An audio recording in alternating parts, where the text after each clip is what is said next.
Relax, the keyboard is off and the press box is closed, but the mic is just getting warmed up. Welcome to the Hockey Writers Ink, the show where the writer is fresh off the presses and the ink is not dry. Join your host, Lance Green, the guardian of the blue paint turned writer, and co-host SteelFlyers, as we bring you all the latest on the Philadelphia Flyers. Ladies and gentlemen, welcome to the Hockey Writers Ink with your host, Lance Green. All right, Steel, how are you?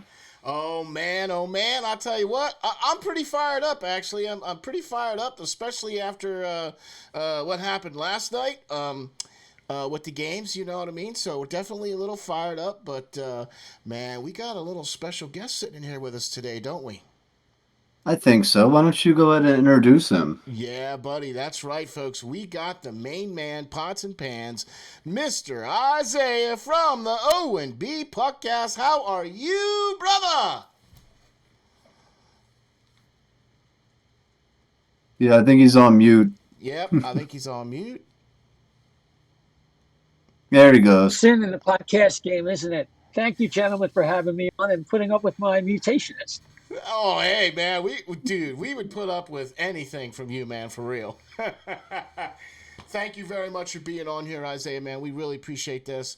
Have a lot of respect for all the work that you do over there at O&BPuck. By the way, folks, on this show, you'll be able to link up with the Puckcast guys, have the links out there for their Spotify show, and then also links to their Twitter accounts, and then also links to Isaiah as well too. So he's the main man that brings us the O&BPuckcast, and man, I'll tell you what, we're going to get into it here. We got episode number 148. And the Hockey Writers Ink welcomes Isaiah from O&BPuck, and we're going to talk about the quarter mark here of the Flyers. So we're just going to dive right in here, and we're going to get right into it. And the first thing that I want to throw out here is this. Sorry about the barking. That's the co-host, by the way. Isaiah, I wanted to ask you, here we are now at the quarter mark of the season, okay? Right now, currently, the Flyers are in flux between positions 5th and 6th. Okay, what is your what's your first gut assessment of this team so far in the first quarter of the season? I would say that the Flyers are the ultimate overachievers. You look at the roster, and you're getting much more out of the talent in most cases than you would probably have thought at the outset.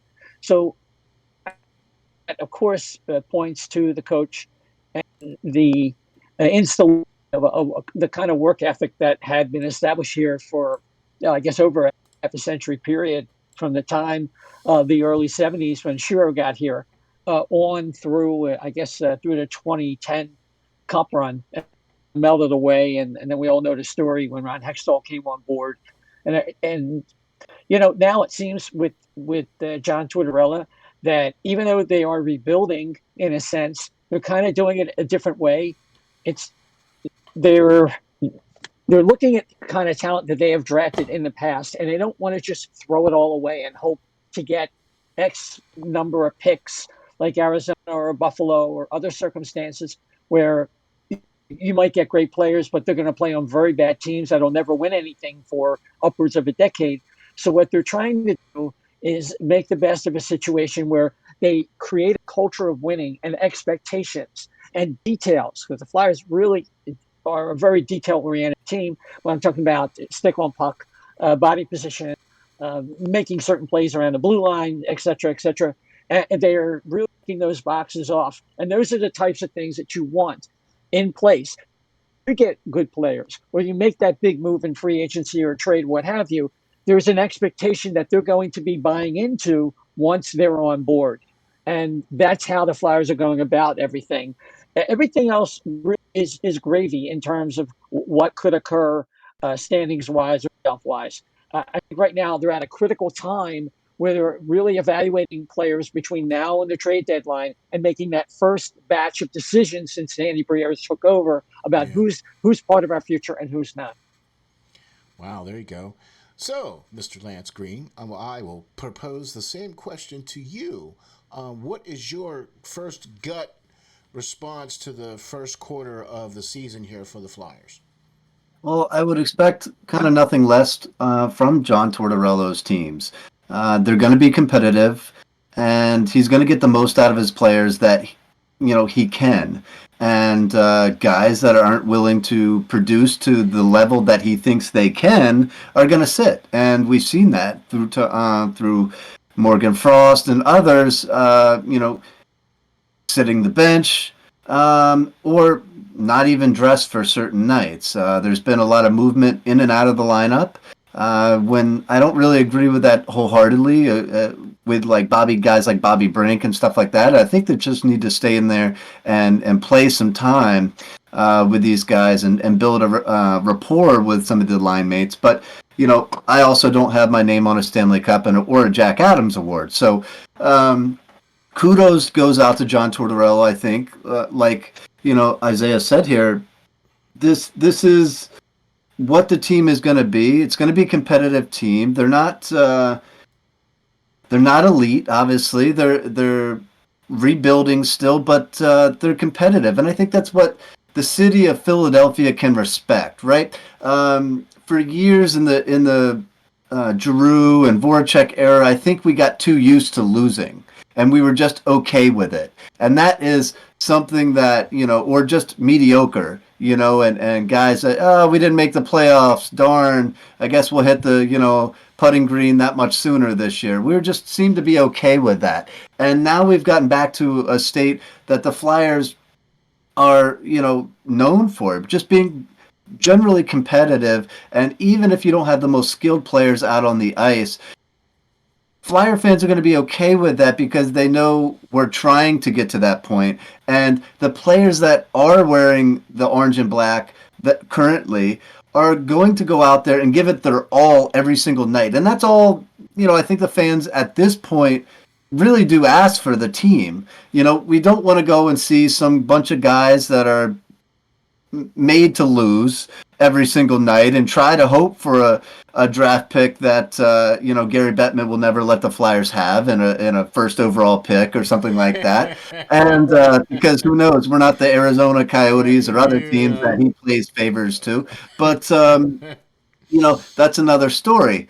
But the guys that are here, the guys that are dressing, are playing every single night and are competitive every single night. And I think that is what you can expect from a John Tortorella team. So kudos to where they are currently. Yeah. But I agree, it's going to be interesting in the next couple of weeks because this team does have some players that we previously discussed, Steel, and I'm sure, other podcasts and everything else have discussed on, guys that could potentially be moved in the coming weeks. And if the Flyers really want to do that, I think Danny Briere's already come out and said that he looks to still build this team for the future. So I think if that's any inclination on where his mind is, we'll have some veteran players possibly moving out if there's any, any draft capital or anything we can get to help in the future, for that sense. So Right. Okay. Well, I'm going to turn the eye in here a little inward, and I'm going to say this, that I also agree with Isaiah. I think it's a culture change that's been going on here, and Tortorella is just exacerbating it to a good extent.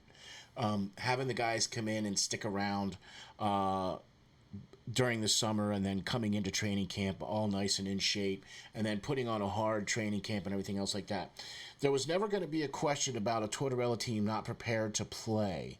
Okay, I also agree with Isaiah a little bit too when he comes to saying that they're an overachieving team, because I believe that's also the case. Because let's face it, there is some talent on this team, but it's not elite level, and it's not at that. You still have to take into account that this team is still quote unquote rebuilding. Look, I know that everybody out there is saying that, look, we're not going away, we're coming back, and Jonesy has come out and said that, they're not going to take any trades that are just going to be for the here and now. They're going to do things that are going to build for the future. They're not going to waste any of that kind of stuff like that's been done in the past and all that other stuff. But for where I'm at right now, I like what's going on with the Flyers. I like the direction that they're going. And I think with what both of you guys have said, and I'm going to just build on that and say this, there's hope for the future. There is a plan for the future. And they are coming out and saying it, and they're following it. Okay? That is my assessment of this, the first, quarter of the season. Well, what do you think there, Isaiah? You got some rebuttals going on or no? Basically, in accordance with what you and Lance have said, I think it's we kind of see what we have, and there's some things that are very encouraging, and we're also seeing some patience with certain players and not as much patience with other players, which in some cases has drawn the ire of the fan base. Yeah. And there's maybe a discussion to be had about whether, how many are casualties as a result of what John Tortorella is doing. But that a lot of times you don't really know that till maybe 4 or 5 years down the road when somebody's either had success or kind of bombed out, like John Tortorella probably thought they were going to. So maybe I can introduce one concept. I think, Latin and Lance, you'll pick up on this. The Flyers, you see the draft come up, and you have all the pundits, including yourself, Lance. A lot of times, a dividing line I hear a lot of scouts and pundits talk about is, well, what could this guy's game do in the playoffs? How would this translate in the playoffs? We're not sure between player A and player B, but I have a better feeling about player A and his game and how it will help us in the playoffs. So you have like a situation like a Sam Bennett is not a great player in season a lot of times, but during the playoffs, he's a mofo, right? So there's a category. And I think there's some players on Flyers that maybe pop right to mind right now that don't have that extra jam or that extra dog in them. Right. And I think Tortorella either trying to get it out of them, right? Or find out whether he has any of that in him. And I think that might apply to somebody like Morgan Frost. For sure. And I think you're absolutely right, especially with Morgan Frost is the one that he's obviously been on the most, right? And I said this before too, and John knows who he can get more out of. You know what I mean? And sometimes the player takes some coaxing to prove that to themselves. Even, or piss them off enough of sitting them out and everything else to have them come back into the lineup when he lets them and say, I'm going to show this, guy sitting right here what I really can do. And that's what he wants them to do. All right.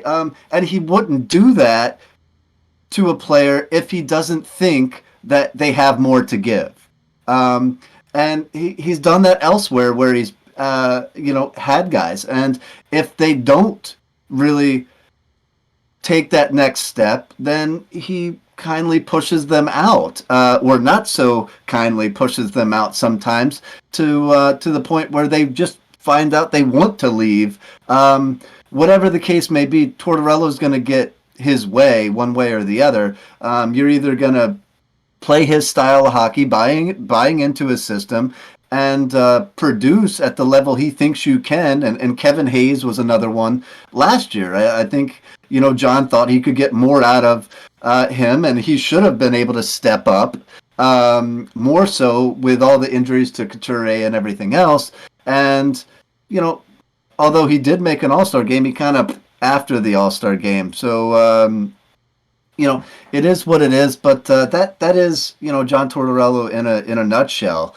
And, I think this team has bought into this system more besides the power play that's still struggling. But we talked about that previously as well. But, in that same token, they brought in some guys that reassured that system in Hathaway and others that are, providing certain things that others weren't. It is a good system for what it is currently, and hopefully we can build upon that moving forward as some more of these, talented youth come in. Exactly, and I like what you said there about that, Isaiah, too, where sometimes you have to look a little bit past what they can provide you right now and maybe what they can do for you a little bit down the road. You know what I mean? So I do understand that concept because that concept completely worked its way out in Sanheim. Because that whole Sanheim thing was he was basically paid on the perception of where he was going to be. Now, Mhm. did it get lucky and did that kind of pan out? Yeah, because Sanheim saw the writing on the wall and did the work.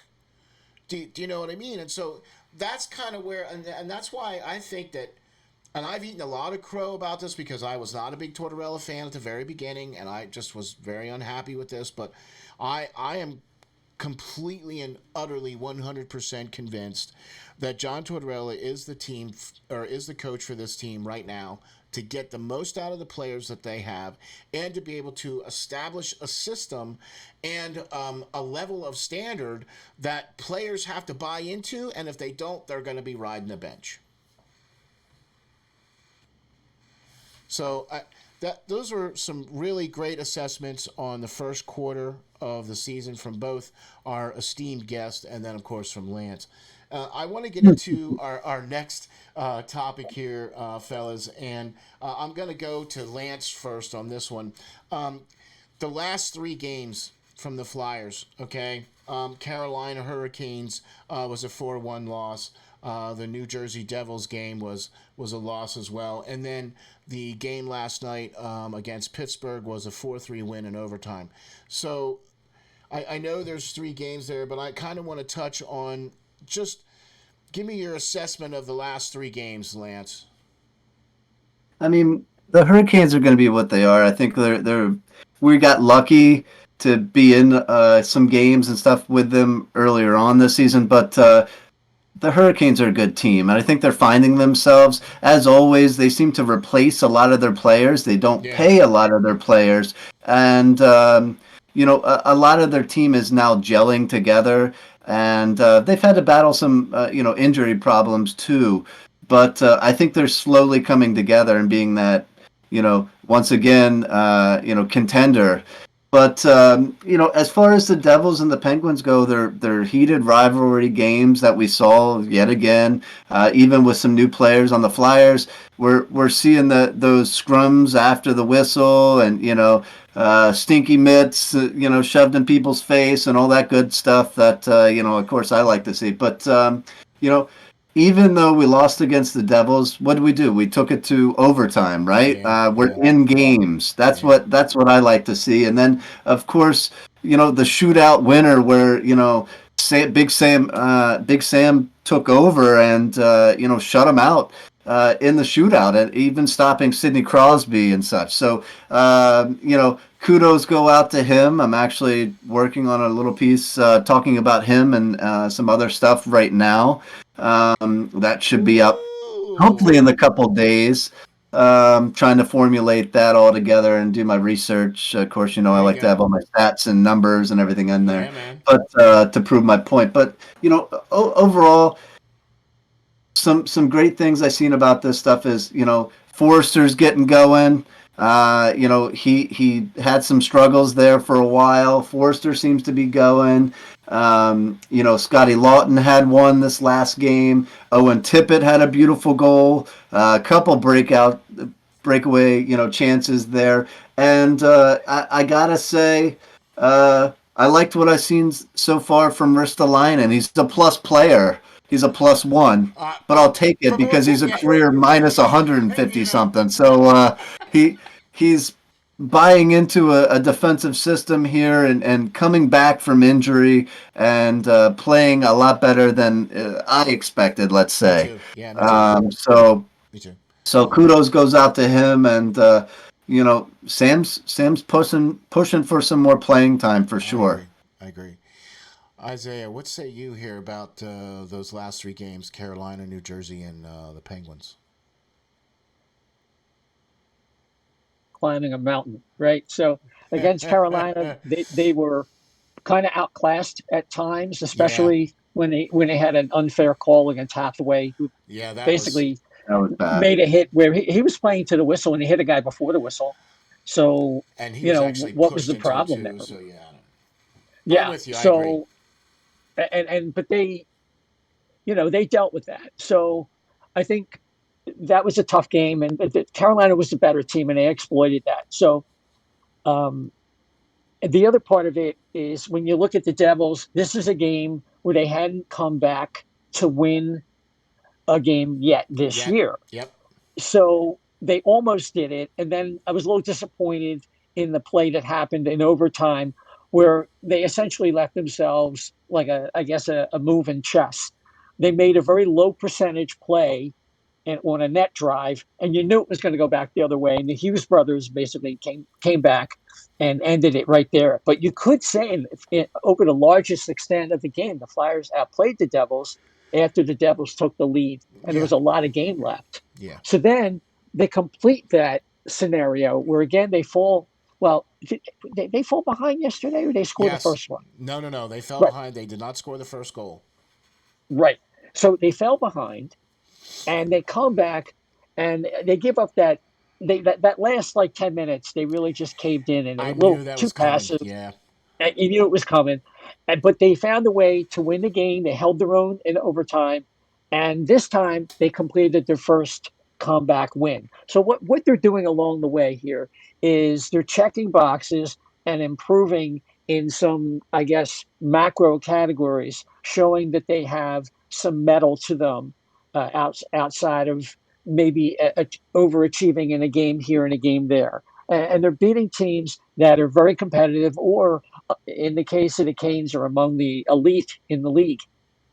Yeah. Yeah, I'm with you. I'm so with you on that, and I agree. That last 10 minutes of that New Jersey game, you could just feel it was gonna. You just okay, just waiting for it to happen. You know what I mean? It was like all right, but here's the thing that what I've been really impressed with is, yeah, they're facing adversity either on the ice or because of what's happened either on the bench or whatever the case is. And it always seems like the Flyers seem to kind of just take that in stride and still try to plow through. Okay, they haven't always been successful at it. Like especially against New Jersey, it was the first time they ever remotely came back from not scoring first. I mean, how many games did you look at when the Flyers didn't score first, and you were already like, all right, well, that's pretty much gonna be it. You're already like, it's gonna be a loss because they didn't score first. This is the kind of thing that exactly what you said, Isaiah. They're showing their balls, if I can take the quote from Tortorella. You know what I mean? They're actually putting it out there. Do you know what I mean? And they're doing the things that the coach is saying, hey, if you do these things, you're going to be successful. Do you know what I mean? And you have to continue to do those little things before you get to the big successes. Right, so that's why I really I'm latching on to that idea that you had, Isaiah, about the building blocks and checking off the boxes of what they're doing this year for this team, because that feels exactly like what they're doing. Because look, I don't know if they're going to make the playoffs this year. And am I going to be upset if they don't make the playoffs? No. Because I'm seeing an improvement in many areas. Now, there's still some areas that we need to work on. Power play majorly included, because you're not going to be able to go anywhere in the playoffs. Playoffs? If you can't do anything on the power play. I mean, let's face it. Okay?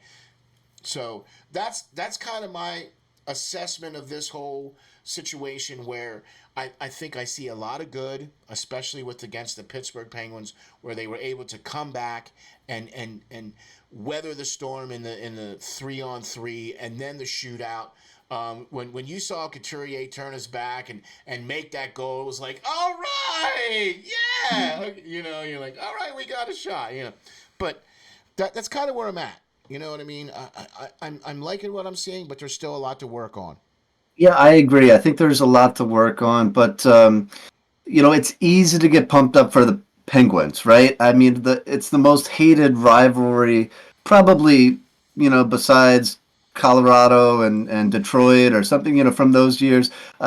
it's the most long-standing hated rivalry in hockey, pretty much, especially for the Flyers. But where I think the Flyers struggle, they don't have that elite defender, right? They don't have a guy that can shut down the team's top players. Yeah. And they look good. They shut down Crosby and stuff, but he's getting older. You look at like the Devils game. Jack Hughes had 3 points. You go back to the New York game. We talked last week. They're unable to stop Kreider. They're unable to stop, Zibanejad. Guys just tear the team up every single time. I want to see them maybe potentially not even make the playoffs because they are rebuilding. I don't really care if they're an 8th seed and get beat out in the first round. That's not our goal. It's nice that we made the playoffs, but now we get a lot worse pick than we had. We're still rebuilding. I want to see us be able to get a shutdown defender, in a sense, and like some of the ones I've written about, this year so far. Maybe even a guy going back to the London Knights, but who knows? I just see that as a big problem. Obviously, they're some of the most elite talent that I'm talking about in the Eastern Conference, but they seem to have their way with the Flyers, some key players, and if they're going to be competitive, I think they need to get that shutdown defender, because I don't think Sanheim's that guy, even though he's more physical than he has been ever in his career. I see improvements there. I don't see other guys even in our system. Cam York isn't that shutdown defender type. You're getting most of that, truthfully, from Sean Walker and Nick Seeler. And those guys we talked about could be potential trade candidates in my mind come the deadline. And because guys like Nick Seeler are plus 12, and he can play both sides of the ice. He's a veteran defender. He can bring a little physicality. He'd go well on somebody's third pairing for a playoff push. And as well as Sean Walker as well. Yeah. And he's a +7. I think he's surprised a lot of people with 11 points so far. He's brought some offense to the Flyers since coming over. I think he's had a more open role than he's had out in LA previously. And those are the type of guys that I think the Flyers could get some decent middle-of-the-road draft picks for and are easily going to be dealt. I don't know the market necessarily, on Mark Stahl and some others, but because of their age and stuff like that. But these two guys I could very definitely see dealt before we start to look at some other players with some bigger names on this team. Right. Isaiah, I know you guys kind of talked about that and touched out a little bit on that on the O&BPuckcast that you guys did, where you talked about maybe some, and you even said it here too, where it now is that time to evaluate that next move, right? So let me ask you that question. What do you think is going to be the next move, Isaiah? What do you think is going to be that? I mean, we've had some emergence of some players, all of the Nick Steelers and the Walkers and all that other stuff. What do you think about all that? Darren Drager came out recently and talked about Danny Briere and that he's going to be a wheeler and dealer. And I think it was just kind of like getting that out there. Kind of like, no, we're not going to expend a lot of resources or anything trying to sneak into a playoff spot like Lance referred to and just be one and done. The Flyers would be better off not making the playoffs this year. Exactly. They, in all honesty, it just remain competitive. If they give their all and play a really good team and they lose in overtime 4-3, well, that's okay. But I think in fact, we're going to do a special show this weekend in a couple of days where we're going to look at the next 30 games, essentially between now and the trade deadline. And we're going to take a look at the roster and see okay, what's in the, I don't know if we're going to get into the off season, but who are players under evaluation? And at first, player to keep in mind right now is Sean Walker. And you say to yourself, okay, what does our defense look forward? What does it look like going forward? Sanheim's a given. York is a given. I hope Sir Emil Andre. Okay. Else.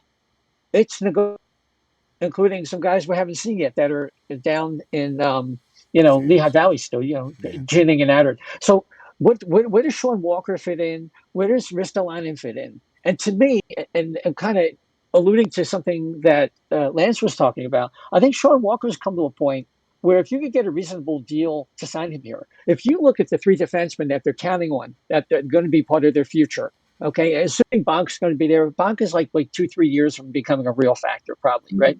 So they need that alpha dog more than anything, right? Now, that and a couple centers. They need it now. Right, they could use it now. Well, yeah, I mean, so you'd love to have drafted Juracek and Baby going back as much as we love Gauthier, but that didn't happen. So, veteran stabilizer there. And is Sean Walker a better veteran stabilizer than Rasmus Ristolainen? Being that they want to move, being more aggressive, and when Tortorella talks about the Mad Russian Michkov coming here, he wants Michkov to be able to come here and hit the ground running. And who's a better player that fits in? Who's a better puzzle piece there? Well, it's obviously Walker. But Walker presents problems in terms of what's he going to want in front of a contract, contract versus Ristolainen with the $5.1 million. If you could swap out, if you could pay, Walker 5.1 for 3 years or something like that, and Ristolainen for maybe a second round pick at the trade deadline instead of maybe Walker a late first round pick, I think I might take that trade off. I'd be on that all day.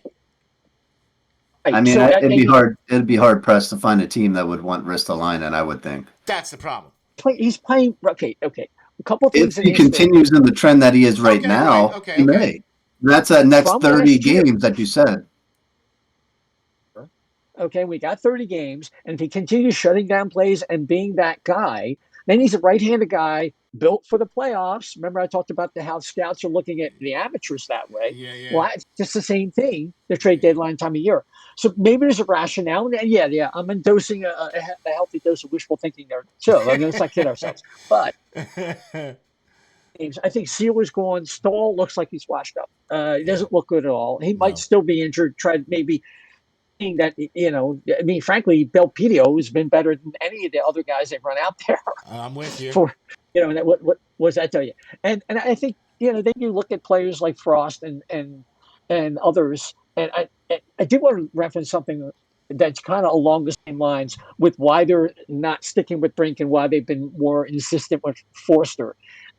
Forster's level wasn't always there, but he has been doing the right things away from the puck. He's been playing a college schedule most of the time, and I think that factors into some of Torts' kind of taking him in and out of the lineup more often. Zamula's another guy. Now's a good time to evaluate him to see what they have, but I think he'll probably have run his course, and there's other players coming up that'll probably supplant him. He looks like no more than a third pair guy, and frankly, they're a dime a dozen. But he does have some unique attributes. So going forward, to answer your question, getting back to the very beginning, these are the types of things that pop to mind. Yeah, no, I mean, I think we all kind of agree on the factors that there's going to be some players that are going to probably we want to keep, and there's going to be some players that we're going to probably need to, let them go so that we can bring more pieces in so that players like Cutter and Michkov and Bonk can come in and hit the ground running. Do you know what I mean? So we're all for that. You know what I'm saying? So I'm good with that.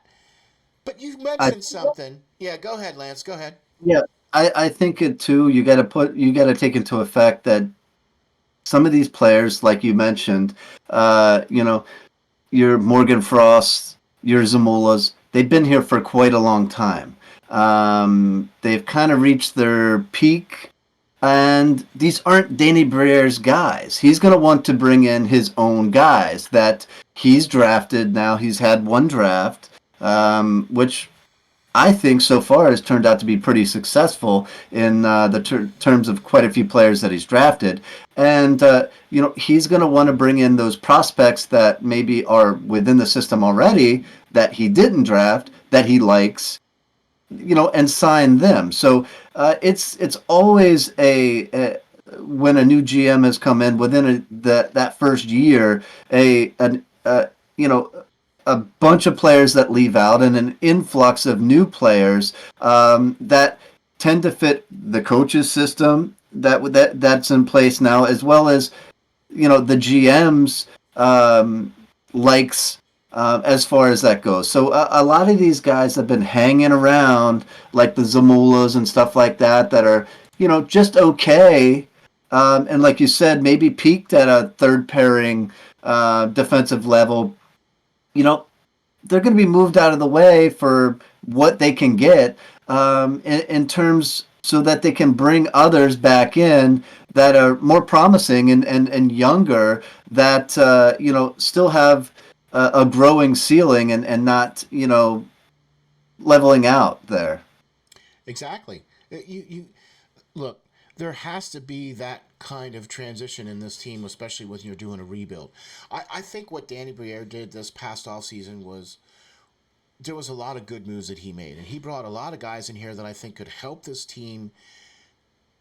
See, look, it's kind of a double-edged sword because you kind of have to appease the fan base because you have to win now.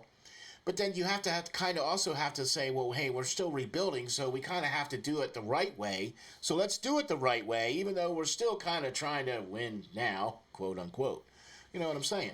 So winning to what level? Or I think it's more compete and win your share now, as opposed to just winning like the Ed Snyder, we're trying to win kind of thing. Exactly. Yeah. See, thank you, Isaiah. That's perfectly the way I was trying to explain that. I just wasn't doing a very good job. Look, we're not going to win the division. We're not going to be there for any of that kind of stuff this year. Okay, and it might even be another year or two before we even see any of that stuff. If we do, right? So I'm with you. Win what you can. Do what you can. Make it and do it the right way. And I think that that's what's going on here. Somehow, some way, even though everybody talked about, well, Ron Hextall was in the middle of the rebuild and Chuck Fletcher was in the middle of the rebuild and all that other stuff, but it just seems like, maybe it's just my perception, but it just seems like the Flyers organization gutted itself. They completely changed the front office. They completely changed, the medical staff, the hockey operations, the scouting department, the player department, all that. They changed all that stuff, right? Eventually, all those changes are going to have to come due. Do you know what I mean? And so that's what I think is going on here with this team. That's why I'm not really upset if we don't make the playoffs this year. Okay, I'm okay with that. You know what it spurred it, though? Their ability to actually utter the word rebuild this time, as opposed to what, ostensibly was happening versus what they announced it. That's why New York Rangers style note last year, notification from Tortorella of all people, right?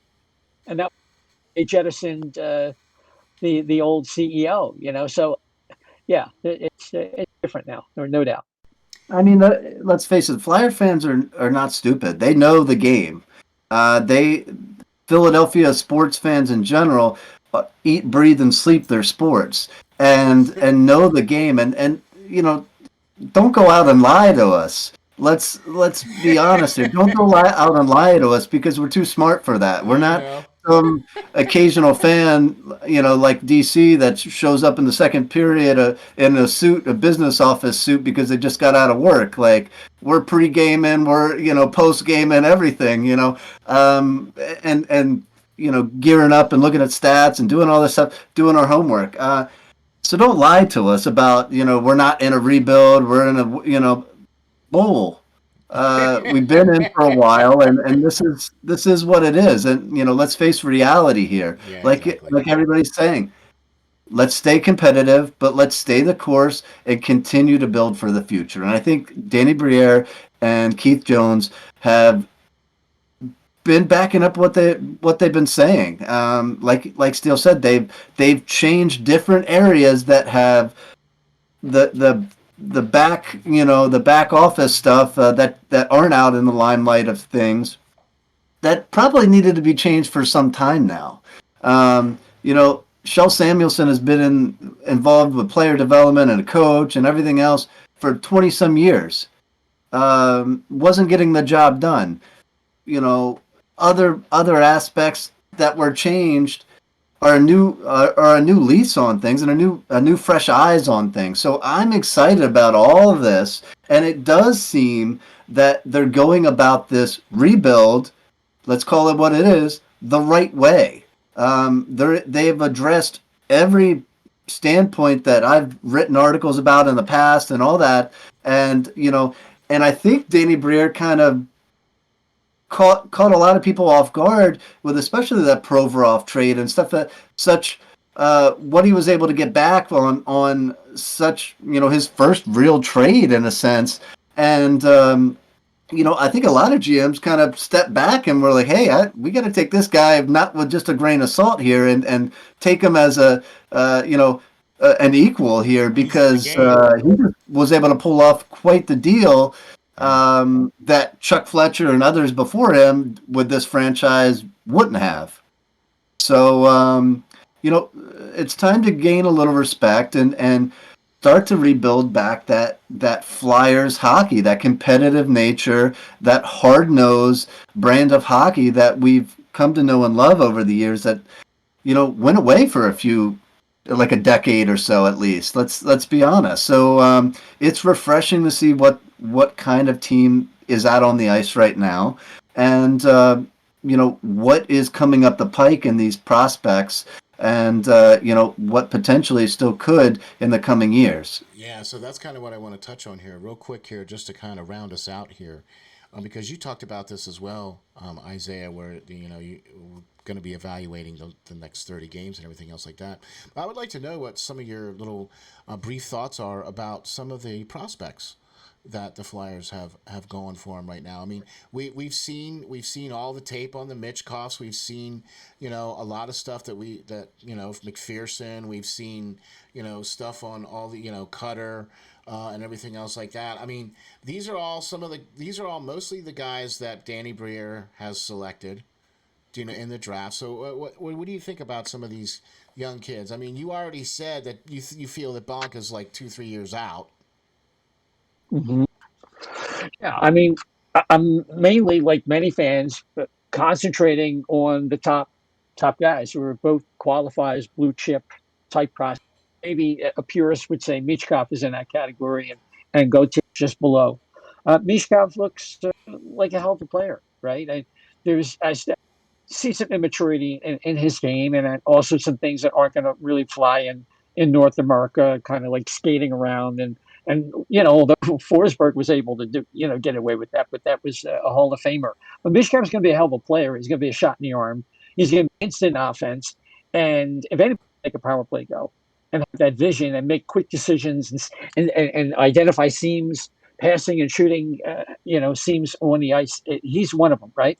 And then with Gauthier, I think the big question is where can he make the most impact in the NHL, whether it's center. Yeah. I think he's the wing. So, and to me, just know that he already has an NHL shot, an NHL release. But I wonder if they're going to kind of move him towards center ice, because the need that the Flyers have is so great. Yeah. They have nothing at center. I mean, to me, their greatest needs are really, they need 2 centers and an alpha dog number 1 defenseman. Yeah. So that's I'd be concentrating on a defense in this draft, but you draft the best guy. And then when it comes to some of the other players like Denver Barkey, just very hesitant to get all excited about the CHL with the smaller players. I want to see him do it at a pro level. We'll go from there. I like the progress of Tuamala in the AHL, but he is really more or less a mid-6 player. He might remind you, when it's all said and done, of Obed Kubel in terms of the kind of career he could have. Yeah. Kind of an irritant. Obe Kubel, he's got a great shot. Just Tuamala's got an even better release, but really doesn't think the game well enough to contribute in most teams' top six. Yeah. So I like some of the promise of the Russian goaltender. What's his name? His name's failing me now. Igor Zervin. Zibragin, yeah, he's good. Kolosov is a guy. Kolosov's doing good in the KHL, but Igor is doing that much better, and he's only 18. He's up and coming. He's going to make that KHL run soon. Yeah. I'm kind of going by what level they're at, but I hear you. Yeah. And Bjornsson could be something. So they have a lot of depth there. They have a lot of depth in a lot of different positions, but it's the quality that they need. So I think they're off to a good start. Everybody else, for me, I'm watching, and we'll see, how it goes. Yep. Same for you, Lance. I mean, I know we kind of do this a lot. This is kind of like in our house and everything, but we've talked briefly about them. You know what I mean? But yeah. Yeah, this is my thing. I love prospects. So, obviously, the guys Isaiah talked about, the top level guys, are the ones everybody are watching. So you can make your own assessment over that. One's playing in the NCAA, which is, in my mind, one of the better leagues to view guys, because they play a physical brand of hockey. They play, against men, upwards of even in their mid-20s on some nights there. And a lot of the elite prospects that are being taken, top 10 and all that, are finding their way to the NCAA before they make the jump now. So it's a lot more competitive style hockey than, say, the CHL, different leagues around the CHL, which, they're playing against 15, 16, 17-year-old kids. So let me touch on some other people that I like. Isaiah mentioned Denver Barkey, London Knights. He's scoring 35 points right now. He's scoring at a rate of 1.35 points per game. He's a plus 11. I really like him. He's a diminutive forward. I think he reminds himself a lot for Briere anyway, a similar player to him. And he's just a guy that is going to make everybody better. He may take a couple of years, but we saw that even in some preseason games. He was making some plays out there in some preseason games with the rookie team and everything else. Rizzo pickup, essentially for the D'Angelo debacle, fall apart trade that they had. He's leading the league almost in the NCAA. Yeah. If they can sign him, is going to be a thing. I know the Hurricanes had trouble doing that, but he's scoring at a rate of 1.75 points per game and is a plus 20. So a big piece there. Those are two centers, Isaiah, that you were talking about that could come up. Not elite level guys that you would want out of a first round pick or something like that, but also, like you said, this draft, guys, coming is all about defense.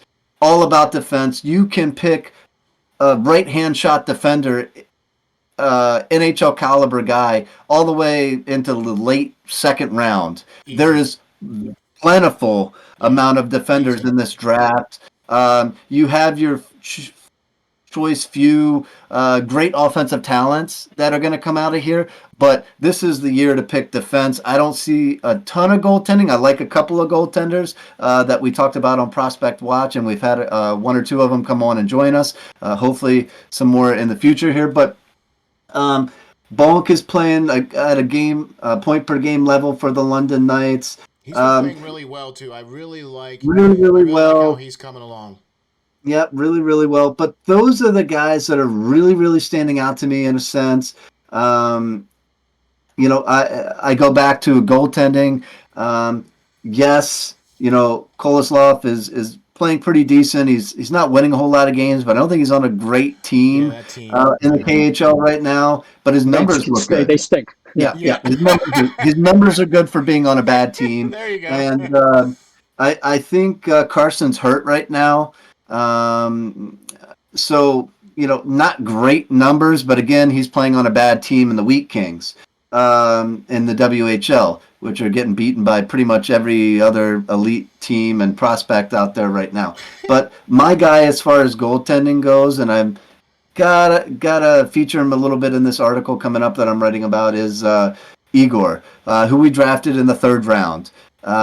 Young kid, underrated. He wasn't even on my radar necessarily coming up, but he's played in both the VHL and the MHL this year over there, and he's having lights out numbers. I'm talking about under a goal again a game average in the VHL, which is like junior leagues for them, and then the MHL, which is like kind of like an AHL for them. He's at a 1.63 goals against average and a 9.45 save percentage right now. So really doing big things out there, and really look to watch him closely as you can. It's a little tough being over there to catch as much game footage as you want. But really keep an eye on him, I would say, as well. So, there's some prospects that are the mid-level guys that are going to be showing promise and already are. But definitely, I think in this next draft, they got 2 picks in the 1st round. I would say they need to draft that elite level shutdown defender, Sam Dickinson type guy, who I wrote an article about, but there's some others out there. I don't think they necessarily need to go for that guy that can score points at will. It would be nice, but I think you already got that kind of guy in Cam York and Sanheim. I want to see a shutdown guy. Maybe a power play quarterback, though. Maybe. I mean, it would be nice. It would be nice, but it's gonna be tough to. I think they're gonna be snatched up in the early if the Flyers continue on in this, relative aspect where they're probably playoff contenders, 7th, 8th seed.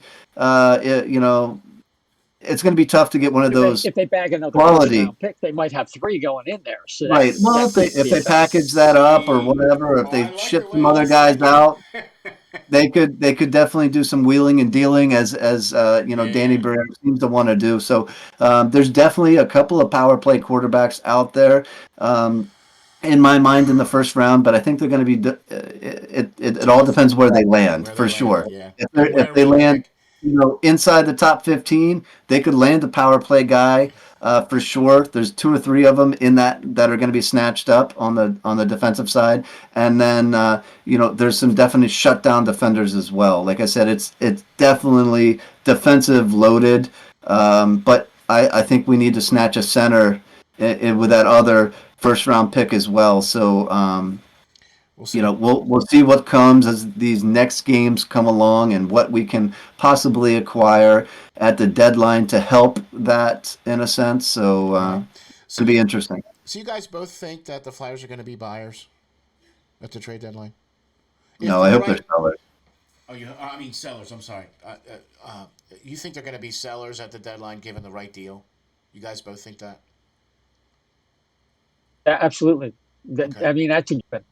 That's given. I mean, I don't know what they're going to get. I mean, what could you get from Mark Stahl? I mean, he might retire in February for the way he's playing. Right. But there are some players on the team that we could potentially put up there to get some help, some draft picks, some things of that nature. You know what I mean? So that's kind of where I'm at. You know what I'm saying? Wheeler, I mean, as well as he's played, they just can't justify either re-signing him or keeping him. I mean, it just doesn't make any sense whatsoever. They can't, right? So then you have the decision we talked about earlier with Sean Walker, vis-a-vis maybe a guy like Ristolainen. But if Sean Walker's out there and he's playing as well as he has, and they can't reach a contract impasse because he wants to go UFA, that could be a 1st round draft pick late in the 1st round. But he's a right-handed guy, stabilized, who has some playoff experience with LA. There's a lot to be said. And he's at that right age where he's still going to be good for about 3 or 4 more years. Yeah, it's easily, a 2nd or a 1st round, depending on who needs him? You know what I mean? If somebody goes down with injury on one of these teams they know they're contenders, they're going to put up, Certainly. something. I wouldn't necessarily put up a first, but somebody in that window that's closing, like a Pittsburgh or something like that is in the playoff realm if they are, and at that time, and see that window starting to close, they're going to, like years past, give up those big time draft picks to acquire these guys that can hopefully push them over the hump. So it'll be interesting. It's All another right. guy Yeah. they could make a decision on at the trade deadline. If they passed up a first round draft pick, I love what Scott did yesterday. He's had a tough year overall, though. But I'd like to have had that first round draft pick if it was out there as it was rumored. So yeah, I don't think they're going to make the big decisions on Carter Hart or Travis Konecny just yet at the trade deadline. Who knows? I mean, it seems like it goes sour from here. We all know Yeah, what things yeah. look like But that seems like that would be more first of week an of December. off-season move instead of a trade It's deadline yeah, move. it's but yeah, I would agree with that assessment. But who knows? I mean, somebody might want to pay up another year for Garnet Hathaway because he seems like he'd be really good to have on a certain team that maybe lacks a little jam. You Yeah, know, and he's got. I mean, he came from Boston, so he's got some kick. You know what I mean? And I think he's been one of the great pickups I think that we've gotten this year. Has been a great addition to this team, and I've been really happy with how he's been playing as well too. So I'll take. But I think you could replace him next year. Yeah, Oh I think yeah, you could find no, that I'm not. same Yeah, kind of yeah, guy in I'm free with you. agency next year. So if you could get a second round pick for him, or even a third or something like that, by all There you go. means, Yeah, right. I'm with you. by all Yeah, yeah, means, I'm because with you. you're looking to build for the The future. future, You're exactly. looking to build for the future. As good as he is, that pick for the future may be that much better. So Exactly. Exactly. Well, man, listen, I'll tell you what. We put together a pretty good show here, I think. We got to talk about the quarter mark here for the Flyers. We got some great insight from the main man, Pots and Pans, Isaiah, from the O&BPuckcast. And then, of course, the editor-in-chief, Mr. Lance Green. So, Isaiah, why don't you tell the folks how we can find you, where we can get all your great stuff. Also, by the way, just to let you guys know, all the links for the O&BPuckcast and everything will be down in the description every here for you guys. So all you have to do is go follow those links. So, uh, Isaiah, why don't you tell us where we can find you, where we can get you, my man? the O&B Puckcast at O&B Puck at O&B Puck on the app formerly known as Twitter. We're also on Getter at O&B Puckcast at O&B Puckcast, and we should have a show coming out this week or next. For sure, man. I tell you what, man. These guys are. Look. Lance and I have a lot of respect for what O&B Puck does because of what Isaiah puts out there and the information that he has. And usually the guests that he has are usually pretty coming right from the Flyers. So that's another reason why we have a lot of respect for what you guys do. So thank you, Isaiah, and all the guys over there at O&B Puck, man. You get the Hockey Writers Ink salute for that for sure. So thank you very much for that. Lance, why don't you tell us where we can find you? And I heard you said you got a new article coming out soon, shortly, right? Yeah, yeah. yeah. As soon as I get some time to sit down and What finish time? the Oh, come story, on. yeah, 4 kids and all. But anyway, you know, first off, I just want to say, thank you, Isaiah, for joining us. It's always good to pick your brain. Always. One of the smartest and the most respected by me, I think, out there in this realm. But anyway, you guys can find me, as you know, SteelFlyers.com. All my articles post there. You can check me out on Flyers Facebook pages as well, where I post everything out, as well as on that app that used to be Twitter at Lance.Green39. So do that. Look for some stuff from Prospect Watch as well coming out in good time. So For sure. For sure. For sure. Listen, I am so blessed and so lucky that I get to sit with great talent like these guys. I mean, seriously, it makes my life that much more enjoyable, and that's awesome that I get to sit and talk with these great Philadelphia Flyers minds. So I'm always thankful for that. So thank you very much for being here, Isaiah. Lance, thanks for all the hard work that you do and all the great articles that you put out. I'm SteelFlyers. You can find me on Twitter at SteelFlyers52. Don't forget to check out SteelFlyers.com to get all of Lance's articles and all of his great work, and check out all the great shows from Prospect Watch to this show, Hockey Writers Ink, which you can find on Twitter at HCKY Writers Ink. That's HCKY Writers Ink on Twitter, or the app formerly known as Twitter, or whatever you want to call it. But anyway. So thank you all very much for watching. We will catch you all on the next episode of the Hockey Writers Ink.